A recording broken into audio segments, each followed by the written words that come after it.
Okay, watching just the very beginning of a conspiracy theory, Jesse Ventura, and kind of get a kick out of his perspective, his delusion. And it's, the only time something is wrong is when you think your standard of living is affected. You don't think about the standard of living anybody below you, and you didn't much care about the standard of living anybody above you. You actually admired everybody else's standard of living that is above you. Okay, so if you look at his shows from that perspective, okay, this particular show is about the police state, that the police is, they've created a system where you can't unite.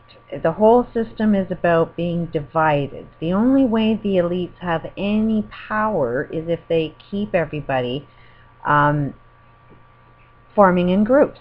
So that's why you have the police.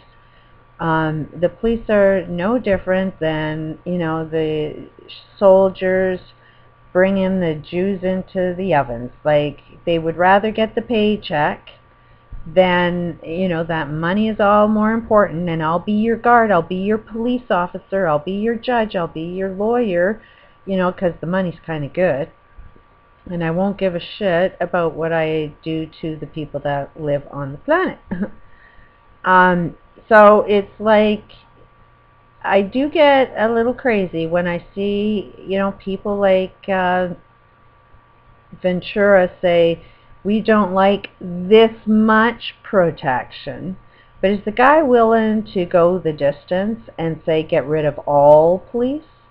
Is he going to start talking about the whole fucking thing as a big conspiracy, that it works for him when it works for him, that his level of wealth requires some protection, that we need to keep, some police there to hold back, the angry little slaves, that ultimately, whatever criminal is out there is directly reflected to the level of wealth you have and your disconnect to how you create and sustain it.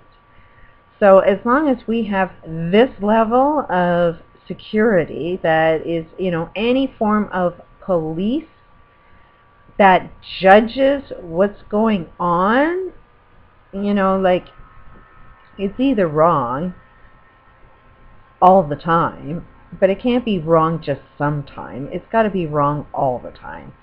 And, sure, he would want to see police on the streets, because he's sitting there judging anybody that wants to rob him back. It's probably, oh, why is that guy angry? He's got nothing to be angry about. He just chooses to be angry. No, he just fucking lost all his shit, probably because of something you had to do with it.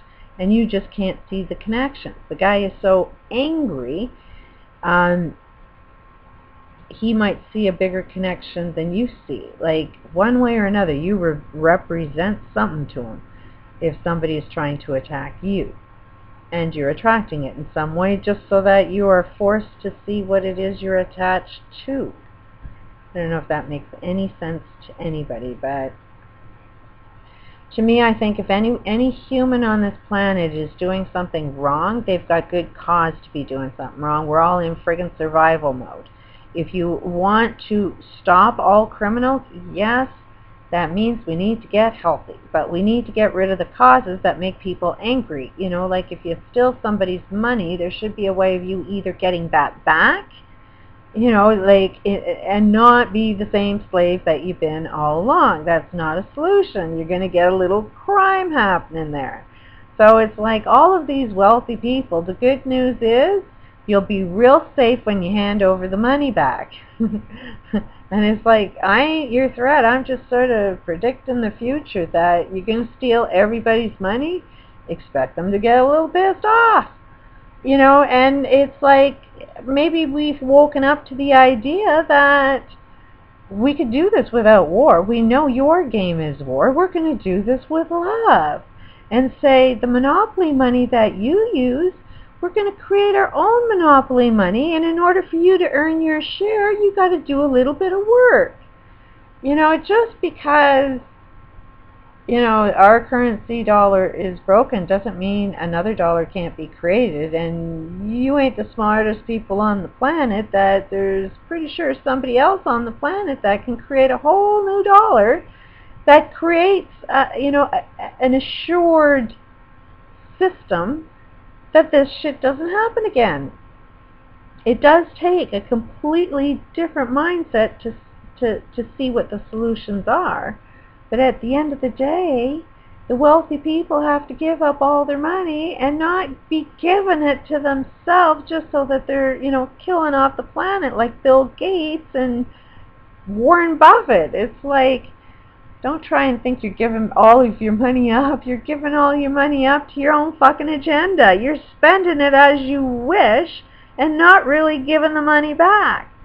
And that's pretty much what's going to save you, because ultimately at the end of the day, some human is going to get smart. Some human is going to create, hey, let's all use this currency, and here's how it's going to be valued, and here's how everybody's going to use it, and here's how, we need to change the way we value money. We don't need to change necessarily the system. The system is the value of it.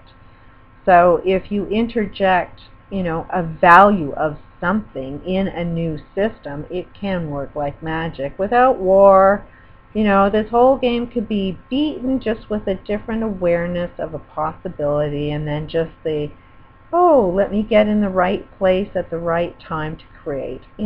2012, poof, we could be all ready by that time, and you elites may not be, there's a good, easy way of doing this where everybody wins and wins fast. Or, yeah, maybe some people need to be pushed in order to find the answer. And the more stress you put on us humans, the more motivation we are to find the answer. But, oh, here's a possibility. This might just work. Just a thought. Peace out.